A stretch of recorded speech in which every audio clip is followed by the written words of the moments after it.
ඉතින් කොහොමද හැමෝටම ආදරෙන් හැමෝම පිළිගන්නවා මගේ පළවෙනි වීඩියෝ එකට The Sri Lankan Kitchen YouTube channel එකේ.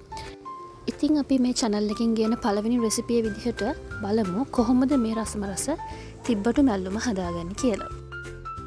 ඉතින් මේක තමයි තිබ්බටු මැල්ලුම හදාගන්න එකේ පළවෙනිම පියවර. මුලින්ම අපි තිබ්බටු ටික කඩලා අරගෙන අපි ඒ ටික හොඳට සෝදලා පිරිසිදු කරගන්න ඕනේ. මම මෙතන අරගෙන තියෙන්නේ අපේ පවුලේ 3-4 දෙනෙක්ට විතර හරියන තිබ්බටු ප්‍රමාණයක්. ඉතින් මම වැඩිපුර ගන්නේ නැහැ. තිබ්බටු මැල්ලුමට පොලොත් දාන නිසා. ඉතින් මේ ප්‍රමාණය අපේ පවුලට ඇති. මේ විදිහට තිබ්බටු ටික ඔක්කොම නැට්ටෙන් කඩලා අරගෙන භාජනයකට දාලා ඊළඟට මම කරන්න යන්නේ තිබ්බටු ටික හොඳට සෝදගන්න එක. මේ විදිහට සේරම තිබ්බටු ටික මම භාජනයට කඩලා දාගන්නවා. දැන් මේ විදිහට තිබ්බටු ටික ඔක්කොම වතුරෙන් හොඳට හොද ගන්න ඕනේ. හොදලා වතුර ටික අයින් කරලා තිබ්බටු ටික පැත්තකින් තියාගන්න ඕනේ.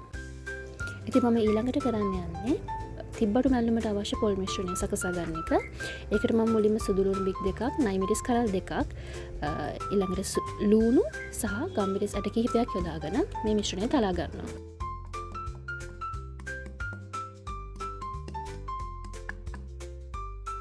ඔයාලට මේ පේන විදිහට මේ මිශ්‍රණය තලා ගත්තට පස්සේ ඒ මිශ්‍රණයට මම එකතු කරනවා පොල් මිටක් එකතු කරගන්නවා. එකතු කරගෙන ඒකත් මේ මිශ්‍රණයත් එක්ක කොටා ගන්නවා. ඉතින් ඔයාලට තියෙන ප්‍රමාණයේ වංගෙඩියක් පාවිච්චි කරන්න පුළුවන්. මම ළඟ තියෙන මේ පොඩි ප්‍රමාණයේ වංගෙඩිය. ඒ නිසා මට පුළුවන් විදිහට මේක තලාගෙන ඒ මිශ්‍රණය හදා ගන්නවා. හරි, දැන් ඔයාලට මේ පේන විදිහට මම මේ මගේ තිබ්බටු මැල්ලුමට අවශ්‍ය පොල් මැල්ලුම කොටාගෙන ඉවරයි. ඉතින් මම ඒක වංගෙඩියෙන් එළියට අරගෙන පැත්තකින් තියාගත්තා. ඊළඟට ඔයාලට සුදුසුයි කියලා හිතන විදිහේ පෑන් එකක් ලිපේ තියාගන්න. මම මේකට පාවිච්චි කරනවා non stick pan එක. මුලින්ම මම කරන්නේ තිබ්බටු ටික pan එකට දාලා මේකට කහ ලුණු ටිකක් දාලා වතුර ටිකක් දාලා චුට්ටක් මේ තිබ්බටු ටික තඹ ගන්න එක.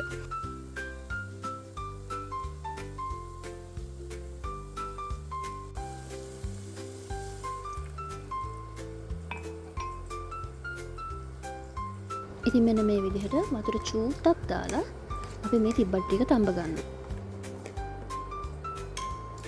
ඊට පස්සේ මම මේ විදිහට පියනකින් වහගෙන චුට්ටක් වෙලා තියාගන්නවා තිබ්බටු ටික තැම්බෙනකම්. දැන් තිබ්බටු ටික තැම්බිලා ඉවරයි. ඔයාලට පේනවා ඇති වතුර ටික හිඳිලා තියෙනවා සහ තිබ්බටු ටික හොඳින් පොඩි වෙනවා. ඉතින් මේ වගේ හැන්දකින් හොඳින් තිබ්බටු ටික පොඩි කරගන්න ඕනේ. හරි, දැන් මම තිබ්බටු ටික ඔක්කොම වගේ පොඩි කරගෙන ඉවරයි. ඊට පස්සේ මම මේ පෑන් එක ආයෙත් මට මැල්ලුම හදන්න පාවිච්චි කරන නිසා මම මේ ටික මේ තිබ්බටු ටික අයින් කරගන්නවා වෙනම භාජනයකට. දැන් තිබ්බටු මැල්ලුමට අවශ්‍ය සියලුම දේවල් මේ විදිහට සෝදානම් කරලා මම තියනවා. තිබ්බටු ටික, පොල් මැල්ලුම, ඊළඟට ලුණු, කරපිංචි, වගේම කුරුඳු පොත්තක් සහ හාල් මැස්සු ටිකක් මම සෝදලා අරගෙන තියෙනවා. මුලින්ම මම ලිප පත්තු කරගන්නවා. ඊට පස්සේ තාච්චිය රත් වුණාට පස්සේ මම මේකට පොල් තෙල් දාගන්නවා. රත් වෙච්ච තෙල් එකට මම මුලින්ම දාගත්තේ අබ. ඊළඟට මෙහෙම අබ ටික පුපුරනකොට මම ඊට පස්සේ මේකට දාගන්නවා හාල් මැස්සු ටික. මේ ටික හොඳට දෙපැත්ත දාගෙන චුට්ටක් කල වෙනකන් ලිපේ තියාගන්න ඕනේ. ඔයාලට පේන විදිහට හාල් මැස්සු ටික මේ වගේ රන්වන් පාට වෙනකම් බැදුනහම කුරුඳු පොත්තක් අපි දාගන්නවා. ඊළඟට කරපිංච ටික දාගන්නවා. ඒත් එක්ක මේකට මම ලුණු දාගන්නවා. මේ ටික එකතු කරගෙන මම දැන් මේ මිශ්‍රණය හොඳින් තෙම්පරාදු කර ගන්නවා.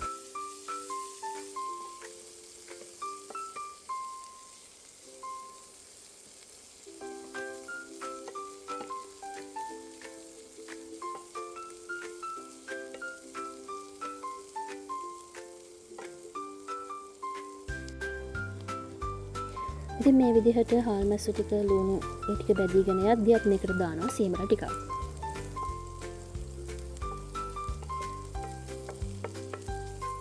දාලා හොඳින් මිශ්‍ර කර ගන්නවා. ඉතින් දැන් තමයි අපි අර හදාගත්ත පොල් මැල්ලුම අපි මේ මිශ්‍රණයට දාන්න යන්නේ. මේ විදිහට පොල් ටික හාල් මැස්සෝ ලුණුත් එක්ක අපි එකතු කරලා කලවම් කර ගන්නවා. ඉතින් මේ විදිහට මේ ටික බැදීගෙන එනකොට හොඳ සුවඳක් එනවා. ඒ අවස්ථාවේදී අපි දාගන්නවා අපේ තලාගත්ත තිබ්බටු ටික. තිබ්බටු ටික එකතු කරගෙන මේ විදිහට පොලුත් එක්ක අපි හොඳට මේ මිශ්‍රණය කලවම් කර ගන්නවා. ඉතින් මේ විදිහට හොඳට කලවම් කරලා ලුණු රස බලලා අපිට පුළුවන් ඕනනම් තව ලුණු ඕනනම් ඇඩ් කරගන්න. ඉතින් දැන් මගේ තිබ්බඩු සම්බෝලේ වැඩ ඉවරයි. ඔයාලටත් පුළුවන් මේ වගේ රසමස් තිබ්බඩු සම්බෝලයක් මේ රෙසිපිය බලාගෙන හදාගන්න. ඉතින් මේ රෙසිපිය ඔයාලා try කරලා බලන්න. ඉතින් තවත් මේ වගේ වීඩියෝස් බලන්න අපේ channel එක subscribe කරලා තියාගන්න. ඊළඟ දවසේ ආයෙ හම්බ වෙනකන් හැමෝටම සුබ දවසක්.